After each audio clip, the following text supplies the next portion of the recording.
Agora nós estamos recebendo a ginecologista, a doutora Joeline Cerqueira, e nós vamos falar com ela sobre um assunto que está em alta aí nas últimas semanas, que tem causado muita discussão, muita polêmica: gravidez na adolescência. Esse assunto é importante porque no Brasil, 1 em cada 7 bebês nasce de uma mãe com idade entre 10 e 19 anos. Os prejuízos podem acontecer tanto no pré quanto no pós-parto e vão além do aspecto da saúde, viu? Porque inclui, por exemplo, a evasão escolar, os riscos psicossociais, e é sobre esse assunto que nós vamos conversar com ela a partir de agora. Doutora, seja bem-vinda. Obrigada pela gentileza de atender nosso convite. Eu que agradeço o convite. A gente citou aí, não é, doutora, os riscos, os traumas. A gente tem visto nas redes sociais, nos jornais, casos aterradores assim de meninas que são violentadas e acabam engravidando. O corpo feminino, ele está preparado para receber aquele bebê, como por exemplo em uma criança de 10 anos, como a gente viu recentemente? Essa resposta é clara até para o leigo, né? O corpo ele não está preparado para engravidar aos 10 anos. Abaixo dos 14 anos, principalmente, dos 15 anos, a menina não tem nem a maturidade, não tem o psicológico preparado, nem mesmo o corpo. Às vezes não atingiu nem a estatura final, a bacia ginecológica, como a gente chama na obstetrícia, ela não está completamente formada. Então, devido a essa maturidade ainda não completa da mulher, né, ela não ainda terminou a sua maturação puberal, vamos dizer assim, ela não vai estar preparada para uma gravidez. No caso, quando acontece essa gravidez e ela é levada até o final, quais são os prejuízos para o organismo? Ela consegue ter uma gestação normal, digamos assim? Quanto menor a idade, né, piores são os efeitos, né? Então, isso que eu vou falar, que é o risco de pré-eclâmpsia, de parto prematuro, maior incidência de cesariana nessas meninas, complicando muitas vezes com infecções. Então, está mais associado quanto menor a idade da menina que engravida. Então, são as complicações, vamos dizer assim, obstétricas mais comuns nessa faixa de idade, né? Sem falar que a gente estava comentando aqui, que principalmente é o fator emocional, psicológico, que a depressão pós-parto, né, a fuga da escola, são meninas geralmente que estão em situações de vulnerabilidade. Então, é um conjunto realmente que tende a complicar mais. Toda mulher que já teve filho, que já é mãe, ela sabe que a partir da gestação, a vida muda completamente em todos os aspectos, né? Sim. E realmente não é o ideal, não é o esperado para uma menina, né? Com menos de 18 anos. E sem contar que a maioria, né, doutora, não faz nem o pré-natal, né? Exatamente. Ou não tem acesso.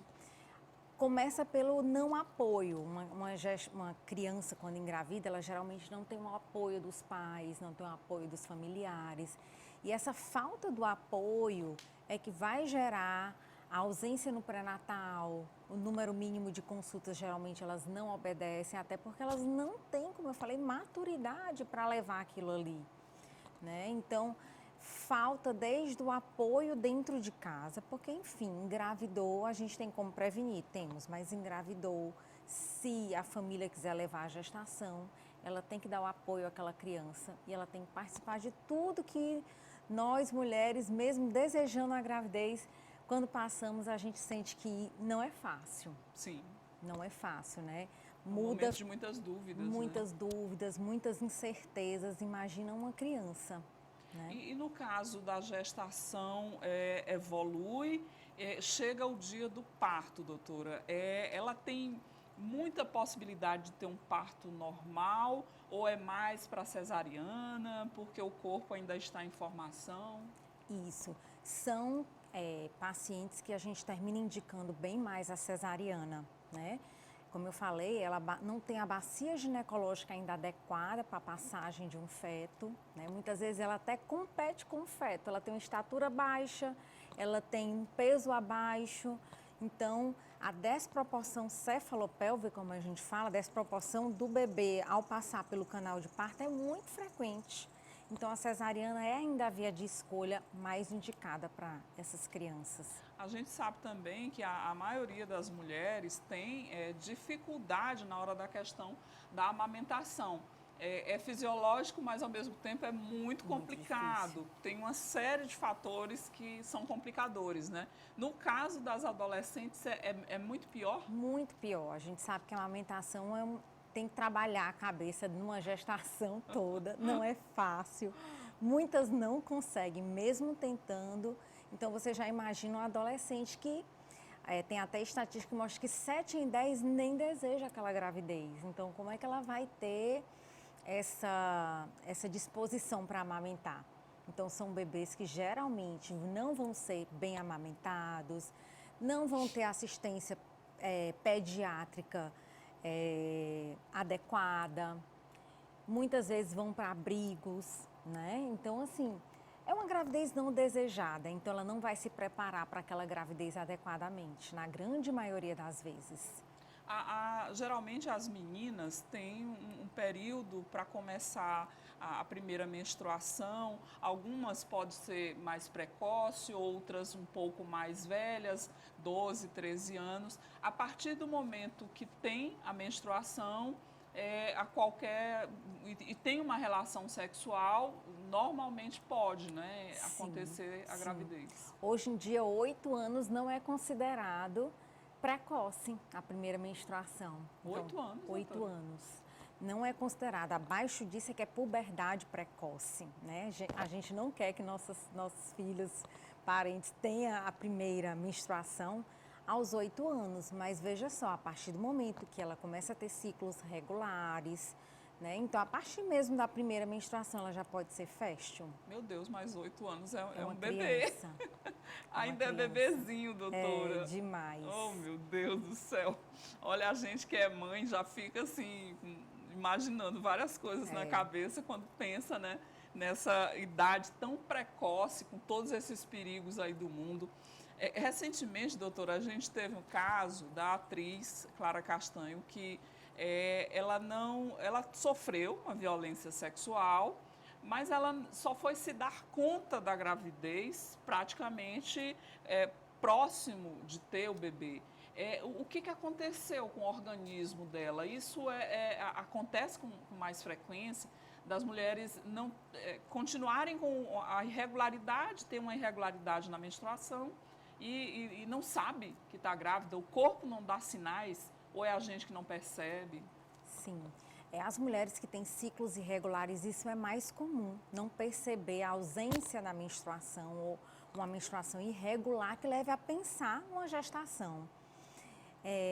Eu não sei com que idade ela engravidou, mas 21. eu acho que 21, né? Então, assim, ela disse deveria... que tinha um ciclo menstrual irregular e não percebeu. Isso. Às vezes, nas pacientes também mais obesas, elas não percebem o ventre crescendo. Então, assim, são os perfis que a gente costuma enquadrar, vamos dizer assim, ou que costumam relatar que não perceberam o início da gravidez. Não teve o atraso menstrual, ou ficou com a menstruação irregular, né? Ou então pacientes mais obesas, em que não perceberam o aumento do útero. Então, assim, não é comum, mas é totalmente factível disso acontecer. Você ser surpreendido, né, com a gravidez já na reta final deve ser um susto bem grande, né?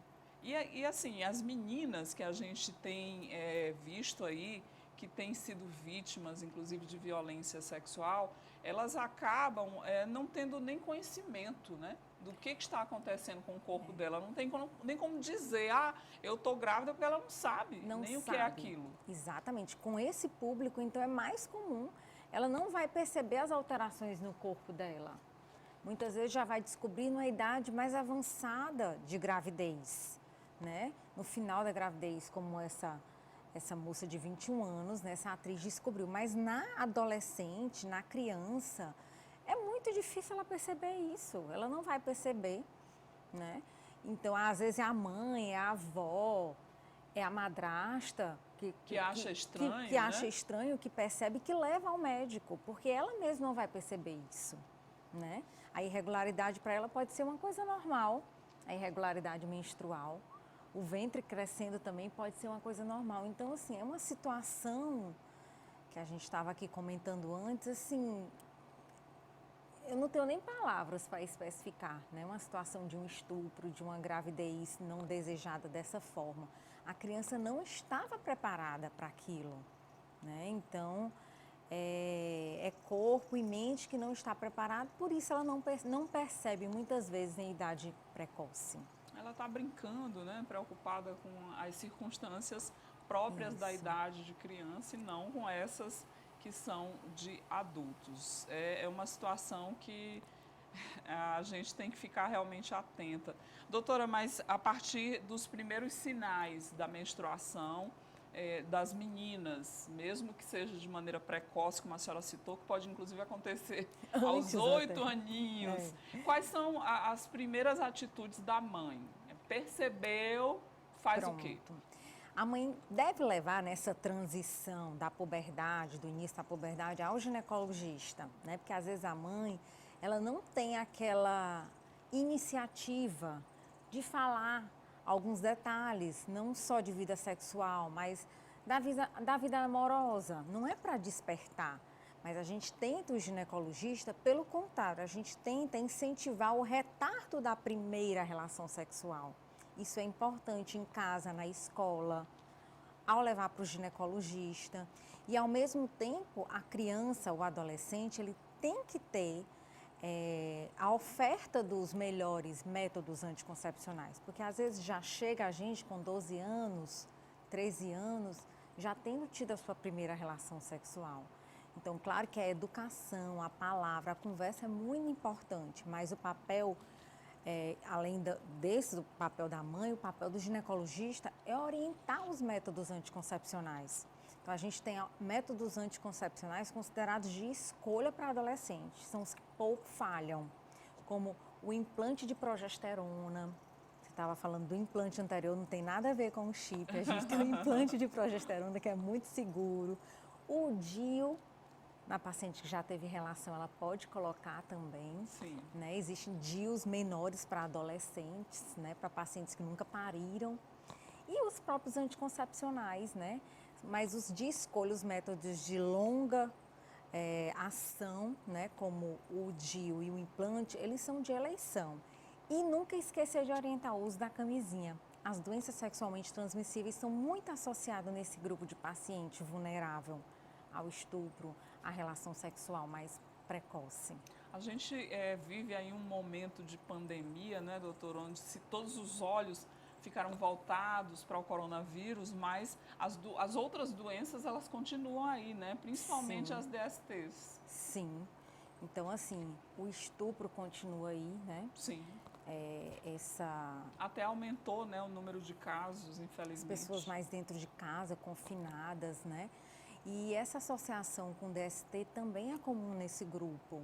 Então, a gente sempre tem que orientar a associação de um método contraceptivo realmente seguro para aquela paciente jovem, que não, ou até mesmo uma paciente mais adulta, mas que não deseja engravidar em curto prazo, como o uso da camisinha, um método de barreira.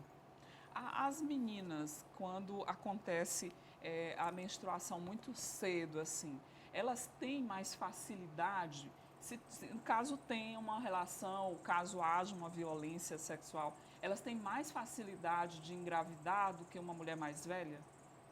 Sim, a fertilidade, ela tem o seu pico, vamos dizer assim, seu auge, que é ali por volta dos 20, 18, 25 anos. Né? Então, você pensa 20 anos, a adolescente está ali, 14, 15, ela não está no pico, no auge da fertilidade dela, mas a partir do momento que ela menstrua, que ela faz ciclos menstruais regulares ou não, ela está ovulando. Então, Sim. ela tem uma grande chance, sim, se continuar tendo relações sem proteção, de engravidar. Os hormônios estão bombando, né, Sim, doutora? desde a primeira menstruação isso já pode acontecer. Meu Deus.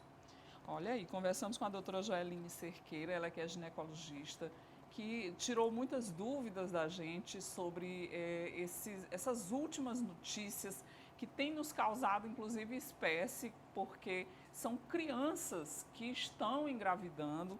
A gente fica sem saber o que fazer, sem saber o que pensar diante de uma situação dessas. E a doutora tirou muitas dúvidas da gente em relação a essas situações.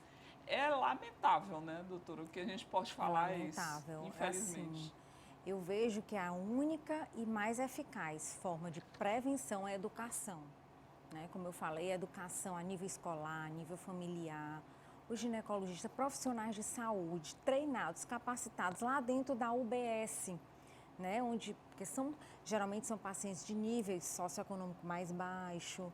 Então, você tem que orientar essas crianças, essas adolescentes, tem que treinar e capacitar profissionais para fazer isso, né? Grupos de apoio sempre são bem-vindos, então a educação é tudo nessa área.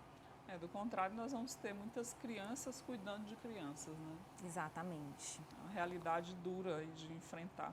Doutora, muito obrigada. Obrigada. Pela sua participação, pela gentileza aí de atender o nosso convite. Eu que Uma agradeço. ótima noite aí para a senhora. Para nós todas.